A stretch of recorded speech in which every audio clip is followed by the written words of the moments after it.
Hey guys, appreciate you coming out here on a Sunday night. Um, just got off the practice field. Our first bowl practice was this afternoon, so it was good to get back out there with the guys after a week off, and certainly we needed it. As last time I saw you guys in this room, we were beat up pretty good and out of gas. It was good to get with the guys and get back to work, and then as soon as we had got off the field, we found out about our invitation to the Pinstripe Bowl and that we were playing the University of Miami. So very, very excited. Just an iconic venue, a real quality opponent, and another chance for our 2023 team to play together, which is special. I mentioned this at one point during the year. There's a lot of blue blood programs that are home and don't get to do that, don't get to have the practices we have, and then don't get to play in such a great game. So I am thrilled about that opportunity, and just got a lot of work to do between recruiting and practice and transfer portal and all that stuff. It's a busy time, but I'd want it no other way. So if I can help you out here, I'll try to do that. You mentioned balancing all that stuff. How different is it from your first time around? Because you have the portal, you have roster retention, you have all this stuff, and you have a plan together to balance it? Well, I don't know if there's such a thing as a plan to balance all that, right? A lot of times you have to be fluid enough to adjust on the fly. The problem is you're dealing with other people's schedules, recruits, portal recruits, our committed players. So something's got to give oftentimes. I really appreciate the flexibility of our staff right now. They're working incredibly hard, putting in a lot of hours. There's no way, there's no way to slice it. It is a grind until after the bowl game, and then as I tell the staff, you get a little time to decompress, and that's. But it's exciting. I'd have it no other way. But it's definitely a challenge. For everybody on the team, how important and how valuable are these extra practices, but especially guys who might be continuing to try to prove themselves, maybe stepped into some bigger roles later in the year to kind of get these extra practices and continue to kind of prove themselves, I guess? Yeah, it's a great question, Chris. I mean, the reality is these practices are huge, right? We're going to have a bunch, I don't know how many, 7 or 8 developmental practices with our younger players. We need to still heal. I mean, we didn't, 8 days didn't heal us up from that, from our season. I mean, I got a stat today, and I had no idea. We played the second toughest schedule in America. And when it was given to me, I was like, oh, okay. But I shared it with our team. I said, look, guys, sometimes when you're in the middle of the forest, you don't see that. You just get ready to play and you go give it your all. But we played the second toughest schedule, and that's one of the reasons that it takes its toll on you physically. But our guys, they banged away, and now they get a chance to heal, and we're going to be smart about how there's a lot of different schedules or plans for different groups of people. And some guys will do a little bit and then come in and get treated and do some lifting. Other guys are going to be out there full practice, getting better, right? Here's an opportunity for the second and third team players to get all the coaching, to get all the reps, to get all the film. So what a great opportunity. And then there's that's one phase, and then you move into the installation of the game plan, and then obviously you have game week. So we kind of break it into 3 separate areas, and today was the beginning of the first. So it was fun to get out there with them. For the opponent to be a team you coached at, a team you played against in the Big East, against the guy who was on your first staff, Mario Cristobal, does that add anything for you for that to be your opponent in this ballgame? Well, it was a great time in my career as a young coach. I got the opportunity to be a defensive coordinator. I think I was maybe 31 years old. So Butch Davis gave me a great opportunity, and I learned so much from him. He gave me the opportunity not only to coordinate the defense, but he really helped me learn what being a head coach was about and the different things you had to do, some by observation and some he forced me into it and included me in it. So, I'll always remember that as a special place. And it wasn't long, it was 2 years, but it was really, really helpful for me in my development. And I have a lot of close friends still there. But you mentioned it, Mario. I met Mario at Miami. He was a graduate assistant on that staff, and he had played there, was part of those national championship teams. And when we came to Rutgers, he came with us, and he came as our tight end coach initially, and then took over the offensive line, and has just done unbelievable things. But I knew that. I mean, I knew that when when I saw him as a GA that he was going to be a head coach and that he was going to be a really good head coach. So, yeah, very proud of him. And, you know, we've stayed in touch throughout all the years. So, you know, when we play, it'll be competition, right? But other than that, you know, utmost respect and love for the guy. I guess you were on the practice field, so you weren't hitting like refresh on the page like as much as we were waiting for this announcement. But talking to people at the Pinstripe Bowl, was there any reason that they explained to you why it took so long in the process to get the news out there? I really don't get into that stuff. You know, I let other people handle that. Like I said, I'm perfectly content being out on that practice field. I knew we got a 13 game, and I didn't care. You know, as long as we get a 13th game, I'm excited. The fact that it's in the Pinstripe Bowl and it's against Miami, that's just makes it even better. You talked about the strength of schedule. Can you talk about playing those teams, and not only just playing them, but being competitive late in the games against some of those teams? It's something that really hasn't happened much since Rutgers joined the Big Ten. Yeah, I mean, it's a really good question, Bobby. I think we hadn't done it, right? We had played well in some games and maybe for a half, but we had not been competitive toe-to-toe with those top teams until this year. And I thought that was a big step for our program. As I said to you, there's always mile markers as you go. And one of those mile markers is when you play the better teams or the best teams in your league, that you're able to compete. We weren't able to win, but we were able to compete. Before you can win, usually you compete. Now, sometimes you have a one-off where you have a great upset, but that to me is critical, right? And being in the Big Ten East, the last year of the Big Ten East, you know, toughest football conference in the country, that at least that side of it was. And, you know, to be smack dab in the middle of that and see our guys respond, hopefully that has battle-tested us for what's to come. And definitely took its toll, and that's why we're healing up right now. But we got a tough group of guys, and they'll respond.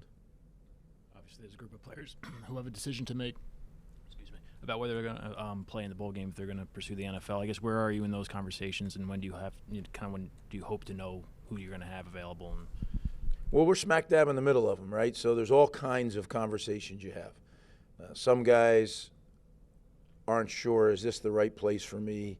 Am I gonna be able to have a chance to play here? Those are some conversations. Other conversations, should I go to the National Football League or at least give it a try, or do I return? Other guys are, you know,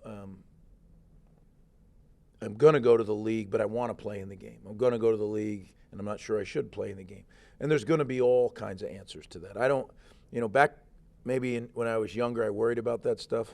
You can't worry about it. You have to make sure that you do what's best for your individual players. These guys have given their life to Rutgers, and now they're at a very important part of their career individually. And I try to give them the exact advice I would give them if it was my son. If they ask for it, if they don't ask for it, I probably don't even give it. But I think there's big decisions to be made. And the good thing, again, I always tell you this is a developmental program, and we're filling the pipeline. Well, the fact that we're even having these conversations, do they come out or don't they come out, that to me is another mile marker that we're developing the way we're supposed to. When the pipeline is full, that's going to be a yearly conversation for several players. If we're fortunate enough to get most of them back, you know, then it lays a great foundation for the 24 season. But right now, you know, we're going to handle those conversations. We're going to handle recruiting, preparation for the Pinstripe Bowl, and as I said earlier, a lot going on, but it's fun. That's what being a head coach is about. A bit unrelated, but Kyle Flood was on your staff from 2005 2011, now the offensive coordinator at Texas, and they just got selected to the football playoff today. Did you get a chance to speak to him at all? You know, I didn't, but I do have to hit him with a congratulations text for sure. I actually didn't get to I watched very little of the whole lead up, but I jumped into somebody's office and it was just being announced, and I saw the Texas kids, how excited they were when they got announced. And you know, that stuff I love. I'm a little bit of a softie when it comes to that, to see the players so excited. And look, I'm anxious to see our guys. You know, we finished practice. I came right in here to see you guys. I'm going to go hang out with them up at dinner and go see them because I know they're excited, and I want to spend time with them. Quick follow-up on Chris's question. Have any guys expressed to you they plan to opt out of the bowl game in your conversations you've had last week? Right now, we're in the stages of conversation. I think some things will crystallize this week. As you know, tomorrow the portal opens officially. That may be the biggest unofficial official ever, right? But yeah, it's coming to a head on a lot of these fronts, I think, and that's okay. I mean, that is college football now.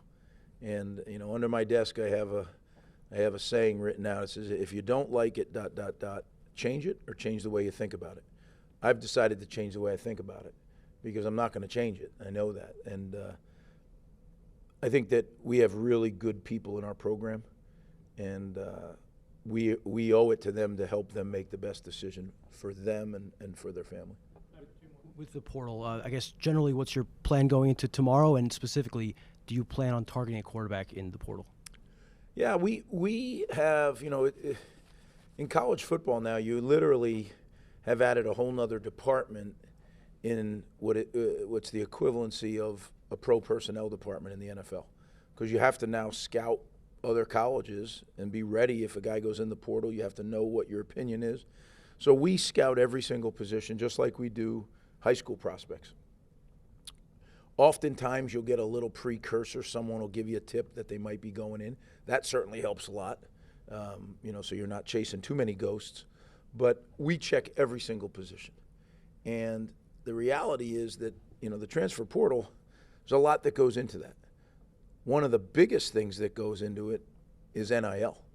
And, there's some guys that you look at on tape and say, yeah, I'd love to get involved there, but this guy's going to be X number of dollars and we don't have it, or you know what? This is the guy we're going to try to rally our troops together and try to get this done.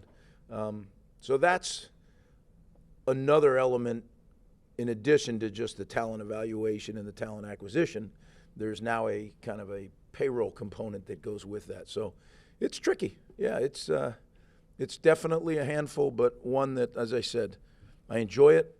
Sometimes it wears you out a little bit, but just go to bed and get up and get cranking again. And that's kind of what I've been doing the last week, is just trying to fight through it, as we say around here, keep chopping through it. And, you can't do more than you can do, and that's what I try to do. I do the very best I can and try to keep the team together, but yet make sure that if it's in the best interest of the young man to go to the National Football League, then I'm gonna encourage him to do that.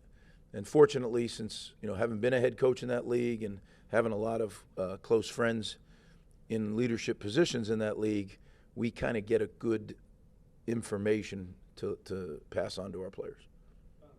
Over the weekend, Tyrene Powell and Holland Pierce announced they'd be returning. Can you just talk about the significance of bringing them back and what that means for each of those guys? Well, it means a lot for them.